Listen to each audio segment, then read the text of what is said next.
Hi guys, good morning. So, ito yung sitwasyon namin dito sa bahay ngayon. Umuulan, bumaha. Yan, buti hindi pa pinasok yung bahay. So, nag-explore tayo sa Legazpi. Gamitin natin yung bike.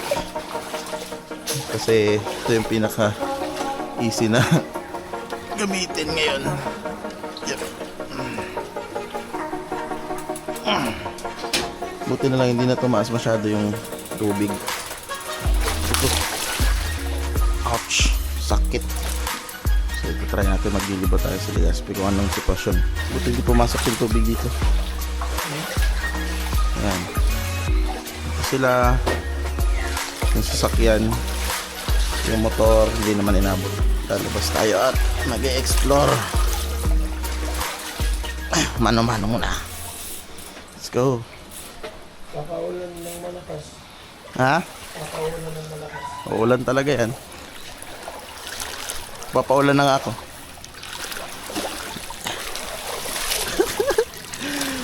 Wow. Ay, ito ang trail. Legit na trail.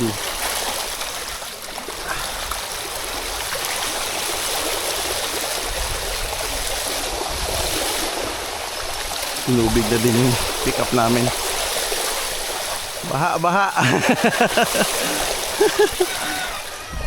Dahil ko na naagapan sa auto. Manaday na naglangkaw.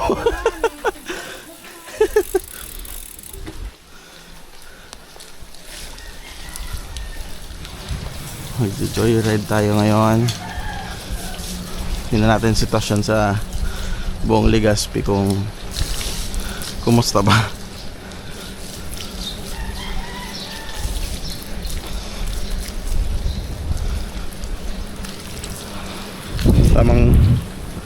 Tamang ano lang ako ngayon dito.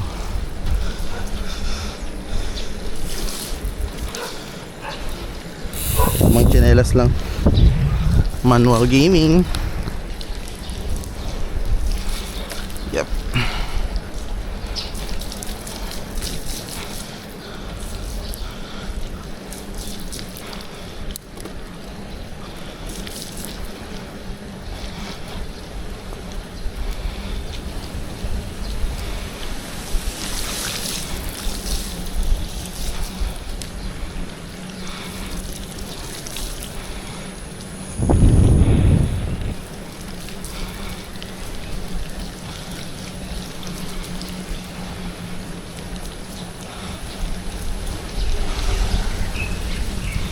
Sa mga magtatanong kung anong bike na gamit ko is ano to, Pinewood Machete 4.0. So medyo natenga ko to ng matagal. Hindi ko siya nagamit.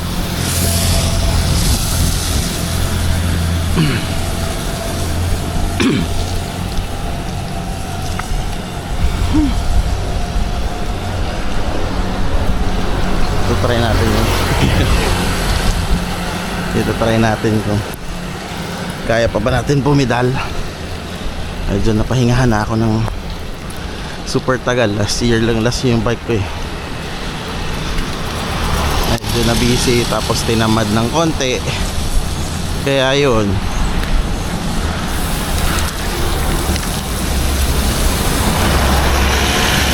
Ngayon magagamit ko siya. Kasi hindi ko maitawid yung mga motor. So ito ba tayo, morning exercise na diretso. Yan, so yung baha na yung side.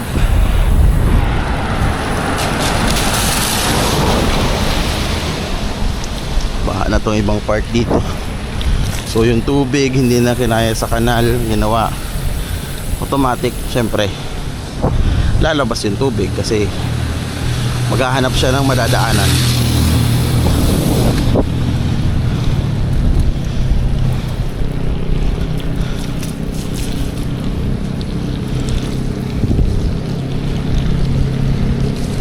So yan, ito baha na ditong part. papuntang San Roque. Medyo basa baka na dito. Yan. Dito lang naman na part na to. Fuck! Basa!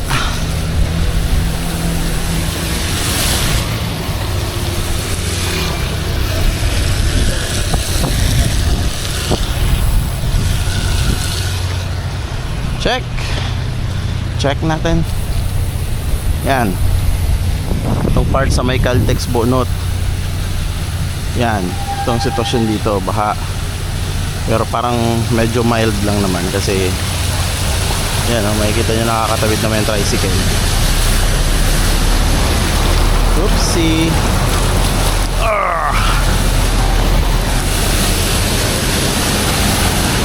So balik tayo ng konti. Tingnan natin sa sentrong Legazpi kung okay ba, kung matubig din ba doon na part. Check natin. So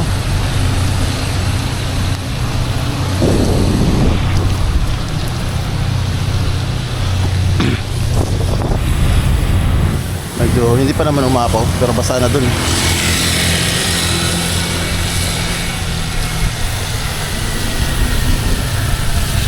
Feeling ko oopsie. Feeling ko suspended na yun. Oh, this is it. What the f***? Try natin sumabay.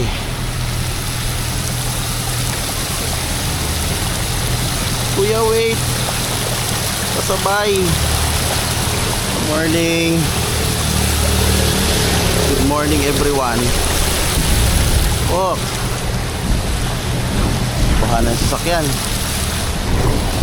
Naku, lagot yung flooring nun. Magpapa detailing siya nun after. Yan. Yan. Speedboat. Shit. Yan. Napunta natin, hindi kaya. Yan. Casablanca, pinasok na din. Yan, naglalakad ng lahat. Hindi na kaya. Kaya pa ba? Wag! Whew! Wala.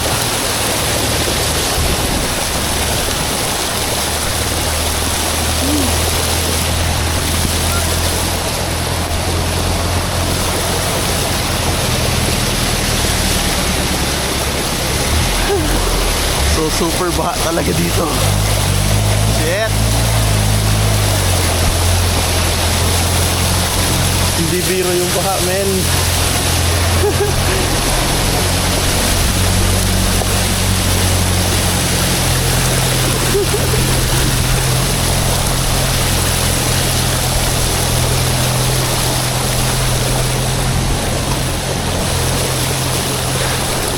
Lumubog na yung Legazpi.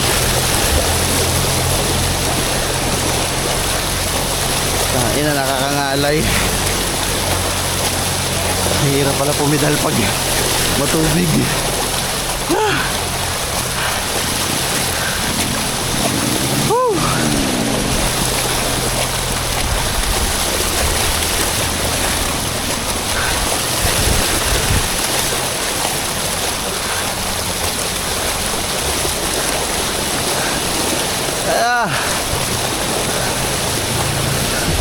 Sniper lang sa Kalam. Dito not passable na tong area na to. Sobrang lalim dyan. Yun, may speedboat.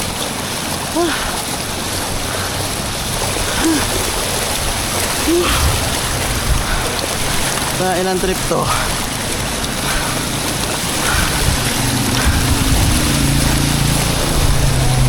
Grabe na. Even the Albay Doctors Hospital, binaha na din yung sa baba. So mahirap magbaba ng emergency dito ngayon.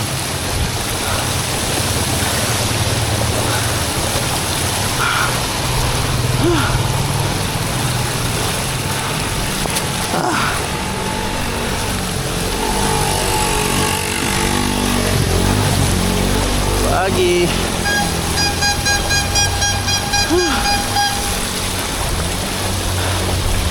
This is fucking serious. Ano ba to? Park or pool? Legazpi City Water Sports Complex. Itong daan na to, one way to dapat eh. Kaso not possible nga sa may Orosite. Kaya, ayun. Dito magsisidaanan ngayon. So magsasalubong mga sasakyan hanggat hindi humuhupa doon yung tubig sa kabila.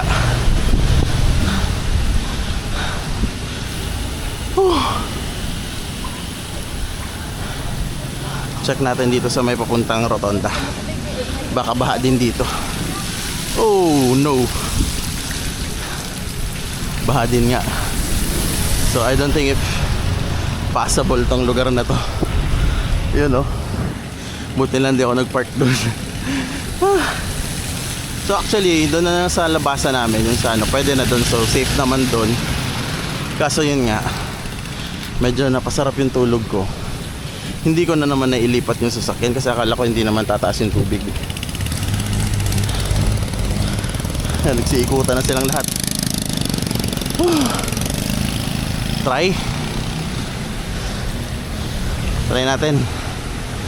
Hindi naman pala masyado oh. Sakto lang. Feeling ko gandun yung tubig oh, kagabi. Or maybe kanina.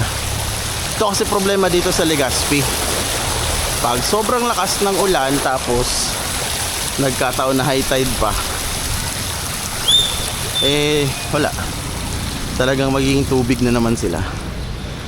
Ditong part medyo mataas ata kaya hindi masyado tinutubig, pero may mga part pa rin na pababa. So doon na part, tapos dito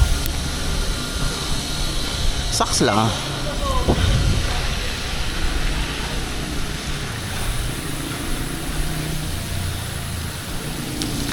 Uy, may falls. Sige, go ahead.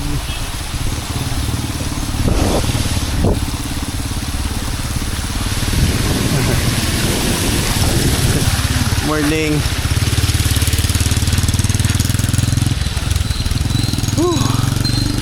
Next up, Rizal. Yung Civic men basa na. Sana hindi pinasok yung sasakyan na yun. Wala, mabubulok ang flooring yan pag hindi yan naagapan. Pati yung pangilalim. So mahirap din dito sa malapit sa dagat eh, kasi pag ito bumaha dito, so may percentage dyan na naghahalo yung tubig tabang tapos yung tubig alat. Kaya ganyan, medyo risky. Kaya ba? Let's go, try natin. Dito naman na part is yung Rizal. Dito nakatira yung tropa ko.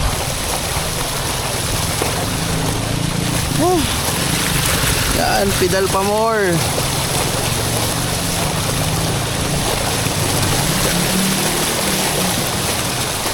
Sobrang lalim din ng tubig. Siguro mga kalahati, mga dito yung tubig niya.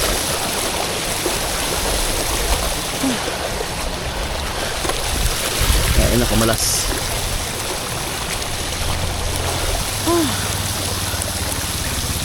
Sobrang baha. Araw. Igo. Day kaya.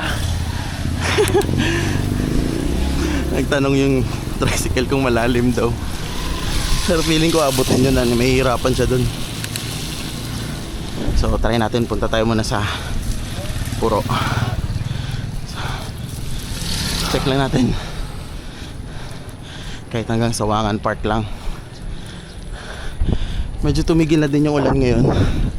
Makakapag pasubside na din ang baha. Medyo mabilis lang din naman yung pag-subside ng baha since may mga drainage naman. Sorry, ito pala yung bike lane. Ito lang, boxing ko pala to. Yeah.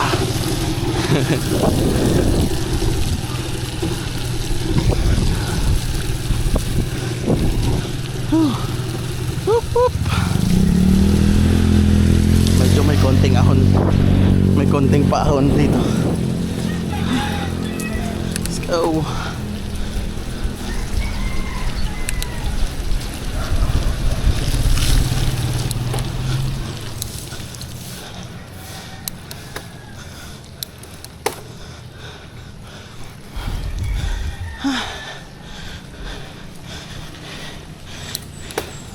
Bilis ko nang hingalin.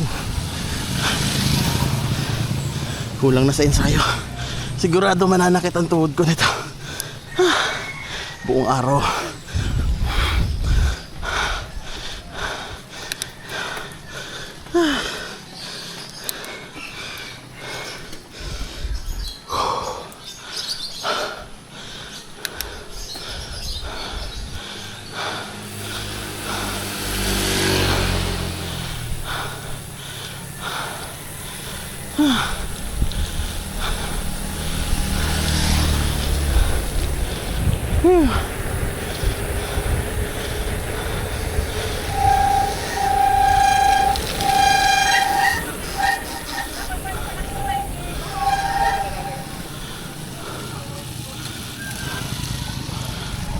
Wala namang ganap masyado.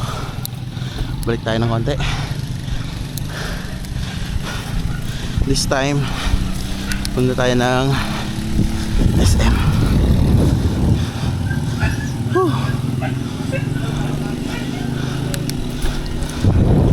Nakit ulit.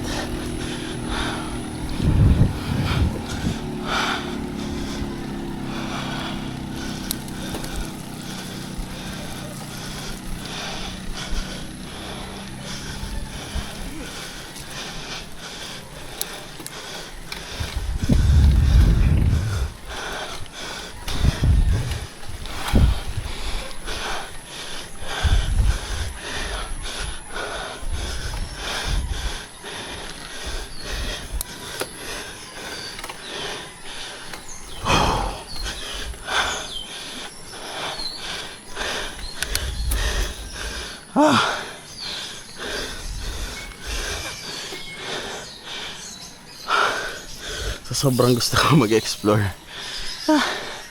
Pinapagod ko lang sarili ko.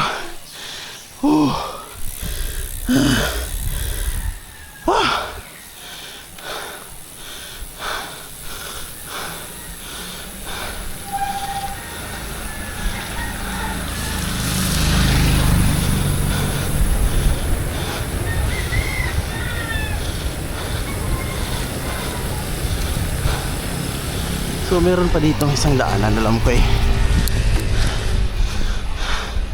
Dito tayo dadaan. Lalabas tayo ng guys, ano,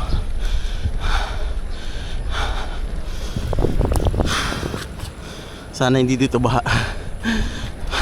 Pero feeling ko baha din dito eh. Sobrang baba din yung lugar na yan dyan.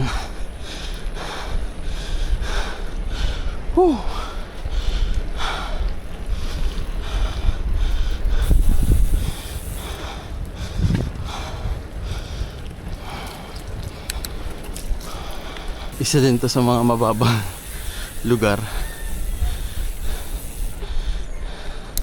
So itong lugar na to binabaha din to dito eh. Ayun. Kaso mukhang sarado pa. Pero yep, try natin. Ayun. Buti naman medyo in-elevate nila yung daanan dito.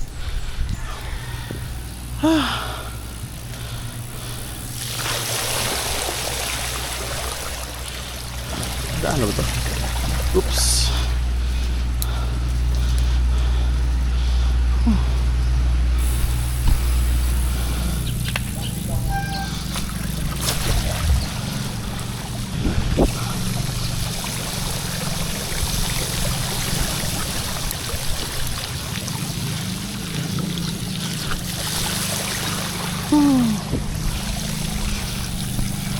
Grabe, sobrang dumi ng tubig dito.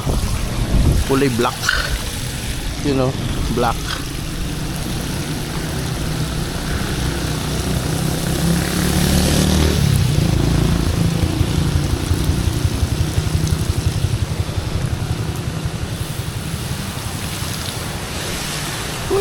Dahan-dahan lang.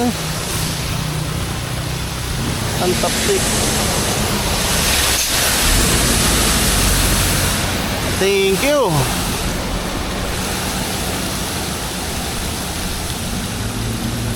Yun. Ipaka.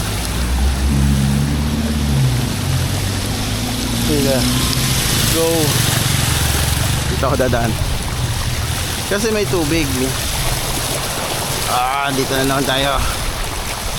Hanap talaga tayo ng mabigat na daanan. Sheesh. GG tong bottom bracket ko mamaya. Papalit na naman tayo nito. Sa bagay, ano naman to Shimano. So baka durable naman. Hindi naman siya Shimami. Shimano siya.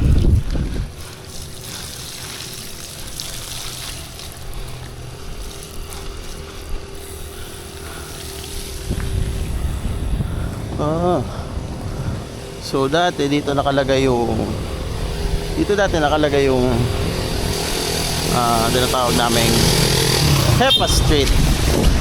So dito nakalagay yung dating Hepa Street. Ngayon kinuha na siguro nung may-ari nitong lugar, clean name na yung area, kaya pinalipat na nila. Tapos yun dun sa dulo naging car park.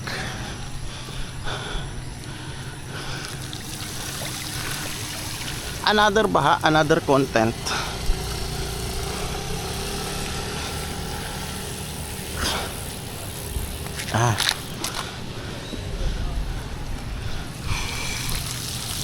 So dito tayo dadaan. Liliko tayo sa kaliwa. Papunta tayo ng doon sa Barriada. Yung papunta doon sa tinuro ko yung unang spot na may baha.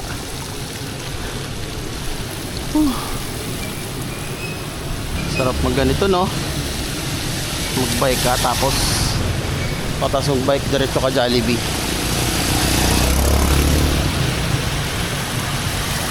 Okay. So yung public market is binaha. And I don't think doon ako dadaan. Ayoko. Nasilip na yun kanina eh. Dito naman tayo. Ikot lang tayo. Kahit saglit lang. Ikutin lang natin yung sentrong Legazpi. Ayos 29 minutes pa lang. So maraming nag-aabang ng sasakyan. And ito na nga. Yun, likod ng public market, baha na din.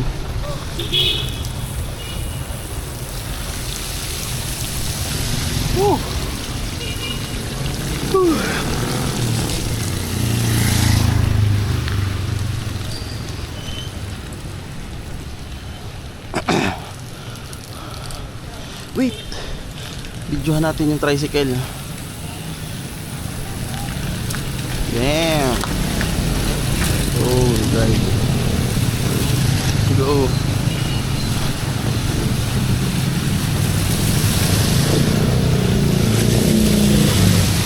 Pag mga ganitong bagay na binabaha, nilulusong mo sa baha yung scooter mo, dapat after ng baha, after ng bagyo, i-passivity cleaning nyo kaagad kasi for sure sobrang dumi nyan. So kailangan nyo yun i-passivity. Grabe, kargado si kuya. So dito tayo dadaan. Hi dog. Hi dog. Dito tayo. Damn. Oh, hindi naman pala masyado. Sucks lang. Sobrang mild. Sobrang mild ng tubig. Yeah, good morning.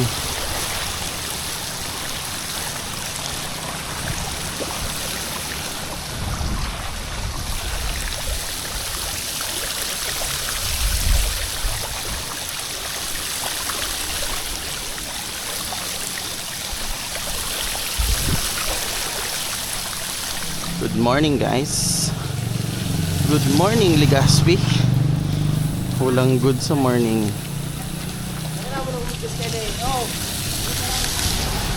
Good morning, sir. Good morning, dog. Wala. Gagreet na lang natin ng good morning kaysa mabad trip tayo kasi bumaha. Baha sa bahay, baha sa Legazpi.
Look, Dad, no hands. Dumi ng handlebar. Hindi na kasi nagagamit. So, try natin, dadaan tayo dun sa una nating pinuntahan, pero hindi naman natin dinaanan kasi yung target ko talaga is libutin muna yung buong Legazpi. Sentrong Legazpi nga lang, ha.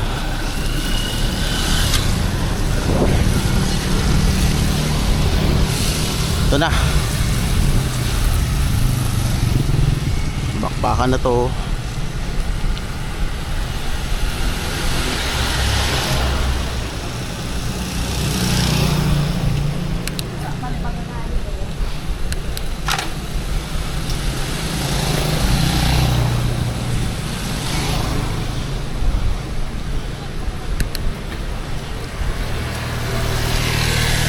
Beep beep. Good doggo. Jesus.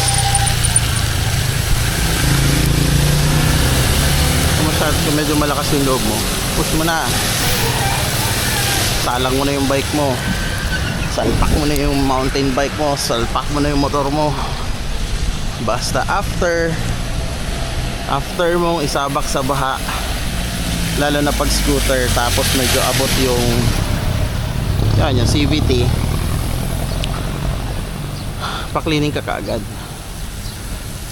Yun naman da.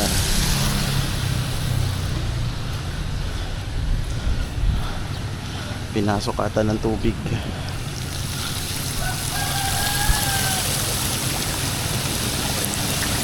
Yun. Actually, bumaba na ata to. Kasi kanina walang dumadaan dito, walang nangangas dumaan dito. Ngayon, kita lang.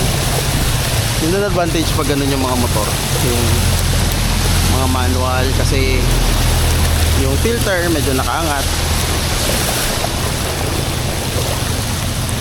yung intake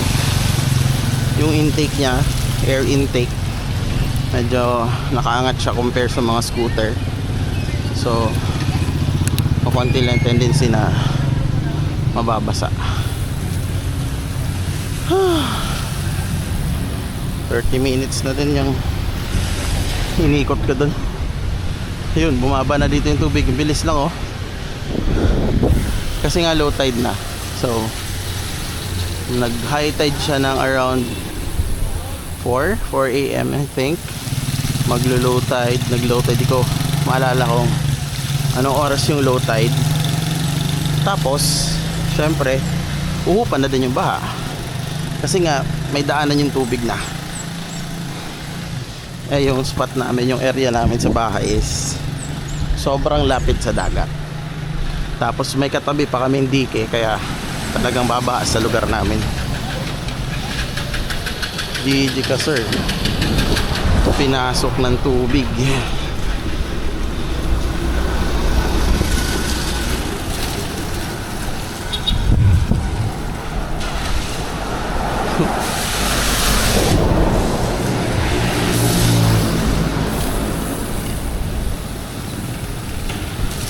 kuya. Excuse me. Phew.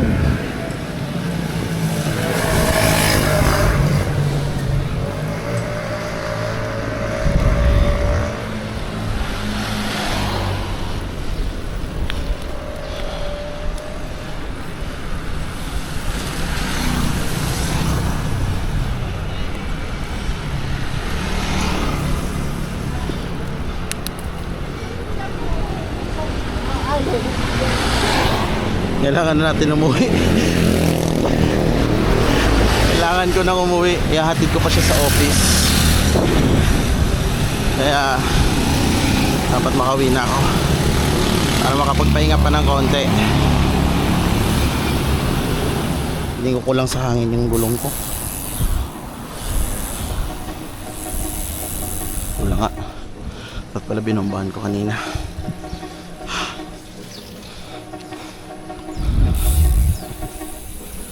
Please don't throw the garbage here.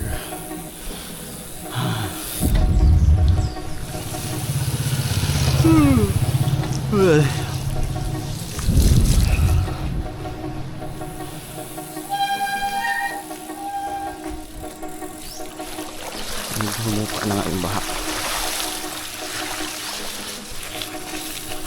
Humupa na slight.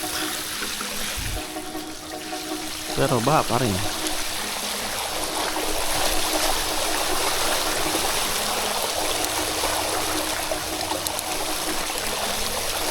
Baha. Natawid mo sa motor mo? Hindi, iniwan ko dun. Pero dun sa may Caltex, puta, halos nakaabag yung motor ko. Grabe. Kita mo gano'ng kalalim mo. 29er to na bike. Pero wala. Yup. Phew. Aray ko. Swimming lahat ng tao dito. Yan. The bike and the baha. Hi Nala. Hi Z. Hi Fuzzy. Hi KLX. Ginawa na lang namin ang paraan na maangat ng kahit pa paano na naman yung Civic natin para hindi lang agad pasukin ng tubig. Pero grabe yung kaba ko kasi baka aangat pa yung tubig, so papasukin na talaga, wala na akong choice. And then nilagyan lang namin ng 2x2 kahoy, unahan likod, sinasagasaan ko lang para kahit pa paano is makaangat naman ng konti. Hindi lang abutin yung flooring kasi medyo mahirap pag yung flooring yung nabasa. Mapipilitan na ipa-interior detailing na naman, so kailangan patuyuin. Ang problema pag maulan, so matatagalan yung pagpatuyo, upuan, flooring, yung ceiling, yung sa loob, so sasama na yan lahat. So ito, nakapagpa-interior detailing na to ng one time na binaha din kami dito, pero yun mas malala yun kasi umabot hanggang dyan sa may tambucho, tapos sa flooring lang ng sasakyan. So nabasa yung loob nito, nabasa siya. Pero kinabukasan napakausapan ko naman yung tropa kong si Nifty na sabi ko, bro, pwede maipasok lang so para hindi lang din mabulok yung flooring. So dapat pag once na flooded yung sasakyan nyo, kahit yung flooring nyo lang nabasa, dapat ipa-detailing nyo na agad para maiwasan na yung mabulok, lalo na yung sa may carpet. Kasi pag yung carpet basa tapos hinayaan nyo lang tumuyo, nako, for sure kakalawangin yan yung mismong flooring ng sasakyan nyo. So siguro dito ko na natatapusin ang aking videos, and ano ba to? Thank you sa panonood nyo na lang, and see you in my next video guys. Bye. Peace. Thank you.